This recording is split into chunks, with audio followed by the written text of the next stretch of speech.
Good morning. Happy Friday. Welcome to your early morning intuitive guidance.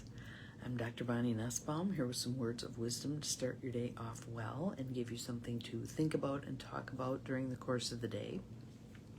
And today we have a card deck that we haven't seen in eons.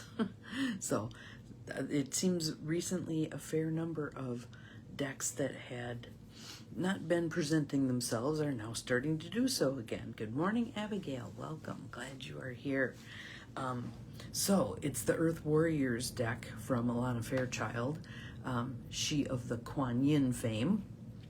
So interestingly, these cards, as I was reading through the cards, I'm like, yeah, I can feel the common thread between those two decks. So yeah. So, let's see. Feels like there's something wanting to come through. Feels like it's a good day. And it looks like there's two more of you here. Glad you're here. So far, only Abigail's name has rolled, but welcome, welcome, welcome. It feels like a good day to review. Good morning, Joniel. Welcome. And there's Gwen. Hello, hello.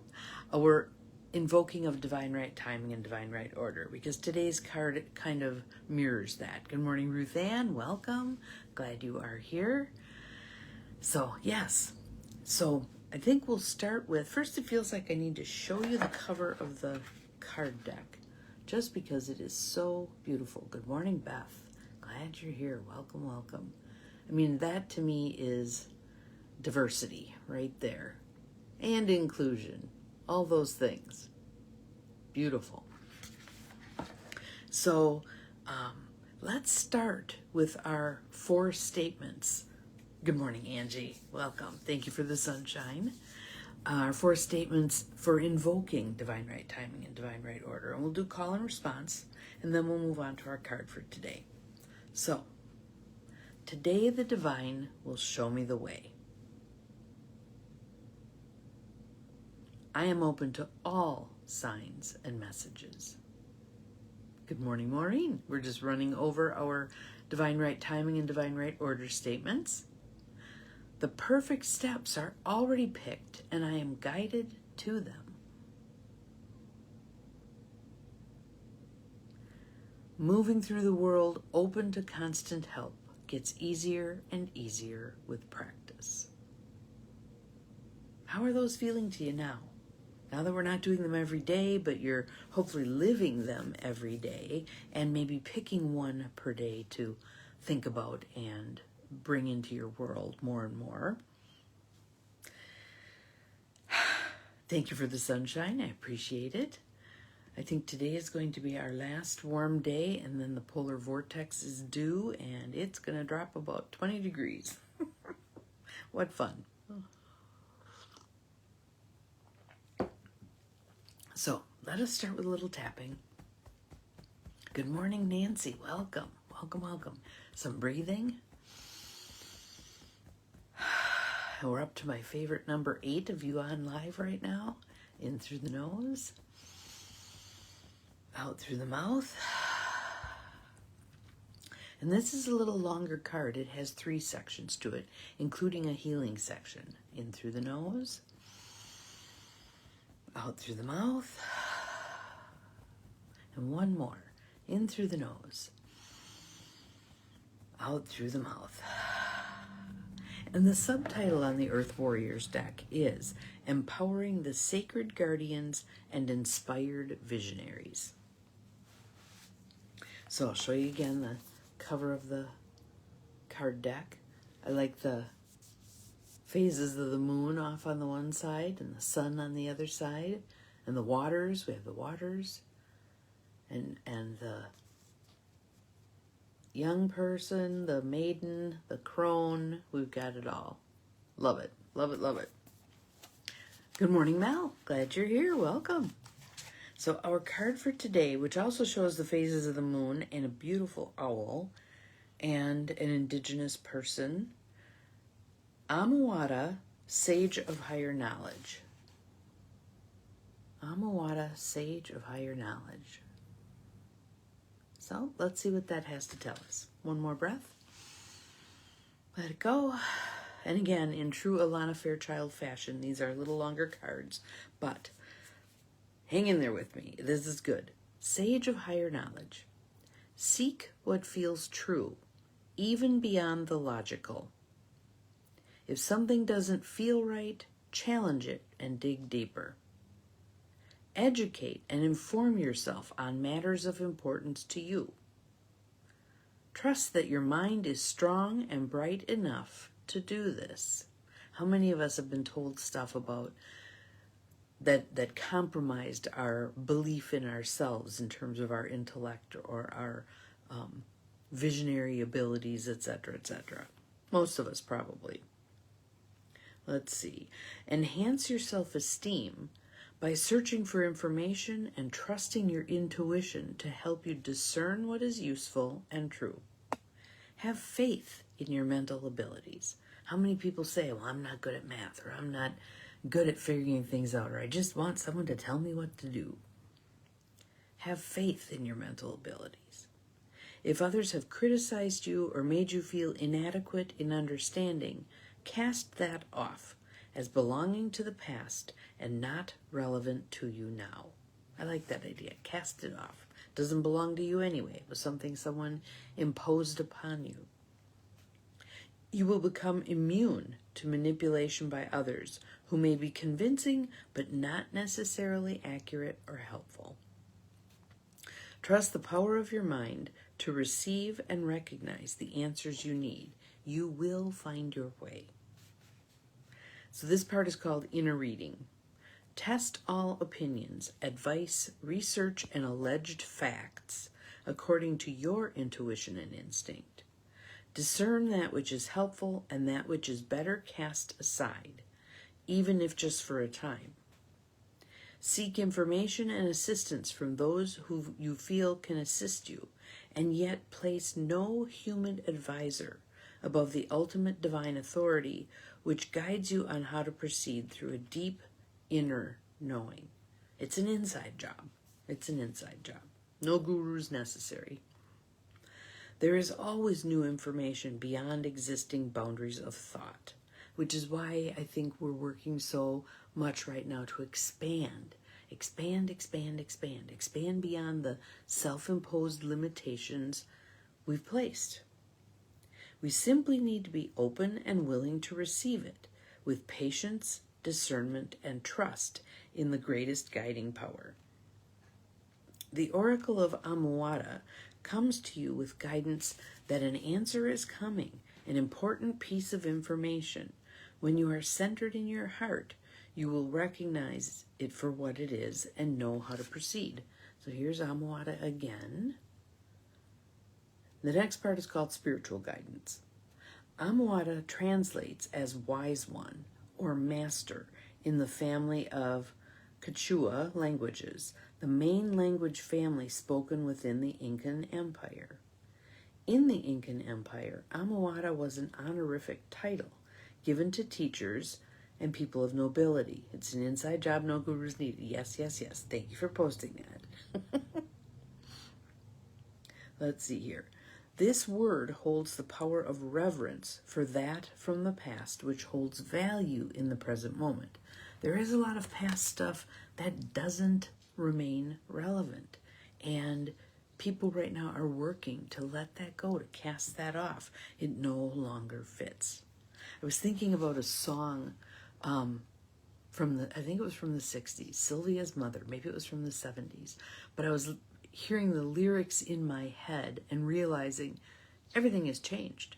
Everything has changed. It was a phone. There were no cell phones. It was talking about a phone. It was talking about a payphone. You can't even hardly find payphones anymore. So it was interesting to think about, because sometimes people will remake a song, and that one, the words would have to change, or it wouldn't make any sense anymore. Things have changed that drastically. Intuition and instinct are forms of spiritual intelligence, one arising from the heart, intuition, and the other from the wisdom of the body, instinct. These special forms of knowing are essential for living a wise and authentic life that is tuned into the love and truth that flows through our universe. Intuition can help us know without knowing how we know. It's kind of that I know what I know what I know. It can show us an accurate bird's eye view of a situation in a sudden flash of insight. And oftentimes, we have such a narrow view. I go back to that, the blind men touching the elephant. Whatever part they touched informed their viewpoint. And they weren't inaccurate. They were just limited. They weren't expansive. Instinct can give us a stark and honest gut feeling about the intentions of another person or the real value of an opportunity. You do not need to have a logical explanation to justify your intuitive and instinctive recognition of falsehood, deception, or other misleading uses of information. These two forms of intelligence are ways of sacred feminine knowing.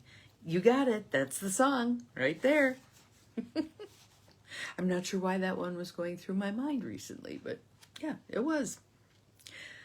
Then there are logic and intellect, gifts that humanity can also use for great effect. Provided that logic and intellect are not used to cut off from sacred feminine knowing, they play an important role in the creation of a happy, healthy, fulfilling culture. So we need both. It's not an either or, it's an and. We need the divine feminine and we need the divine masculine. We're working a little overtime on the divine feminine right now because it's been so cut off. Finding the correct information in this age, where information of varying truth and usefulness is abundant, is an important skill to develop. I was talking to someone yesterday and he was spouting a whole lot of rhetoric.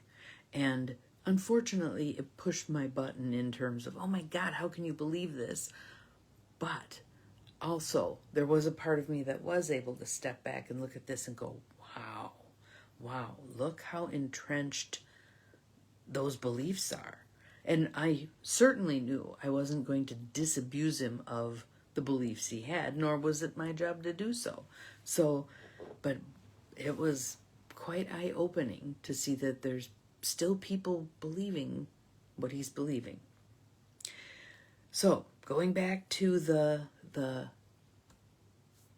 honoring of all of that. Intuition, instinct, intellect, the whole enchilada, okay? We can do this with a combination of logic and intuition. Sometimes intuition and instinct will tell you that a piece of information accepted by others is not true for you. That sacred feminine intelligence recognizes truth and can guide you as to how to use it for your noble goals. The Oracle of Amuada comes to you with guidance suggesting that you take your time to inform yourself. So we need to not be lazy about getting information. We don't just want to soak up the common belief system. We want to do our own digging, do our own research, really take a look at things. If you have a decision to make, trust your instincts and your intuition above and beyond logic or other people's opinions. Sometimes something makes total sense logically. I really should do X. But your heart and soul is telling you, don't do that. Don't go there. I would heed the heart and soul. Let's see. But do make sure you obtain the information that you feel is most useful to your decision-making process. Amuada urges you to take care around accepting the opinion or point of view of another, even if that person has been a trusted guide for some time or has many credentials. Sometimes your inner knowing shall encourage you to a different course of action, even if you have great respect for the person offering their opinion. So you don't always have to heed the opinions of those you view as wisdom keepers, sages. Take the information in Judge it against your intuition and guidance. Make your own decision. The universe may simply have other plans for you. Even if what you choose proves to be a mistake, I don't think there are any mistakes, but a mistake, there's something down that road that you traveled that you need for rerouting and now going a different way. It's never a waste of your time. Never a waste of your time.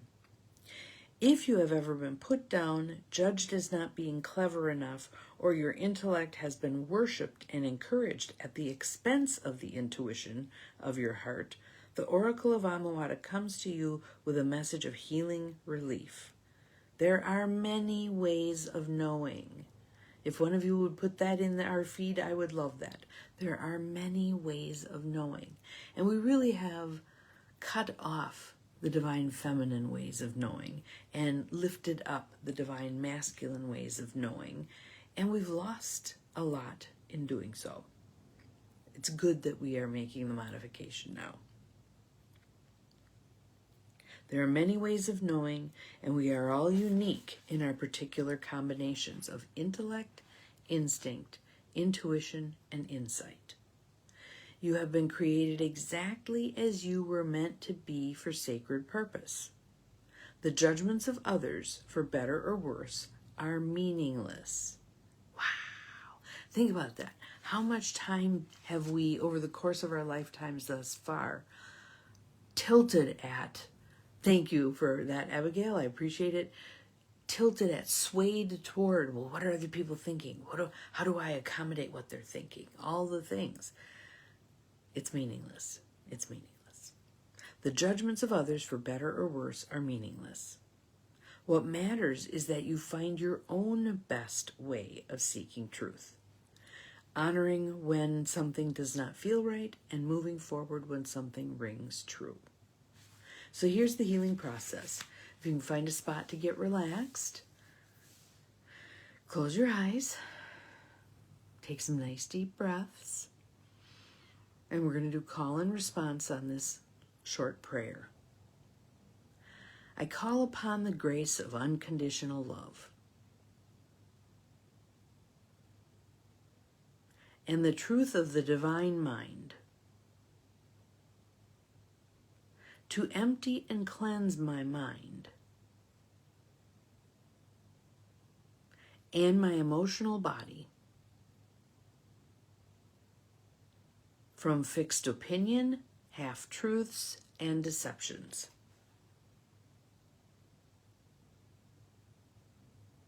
May I trust and be patient so that I can see and know the highest level of truth available to me. May I give and receive peace, enlightenment, and helpful, accurate communication. May divine light shine bright and help all beings find their way. Through my own free will, so be it. Relax now for as long as you need, focusing on your breathing for several moments as you allow the power of your prayer to work at a spiritual level and beyond.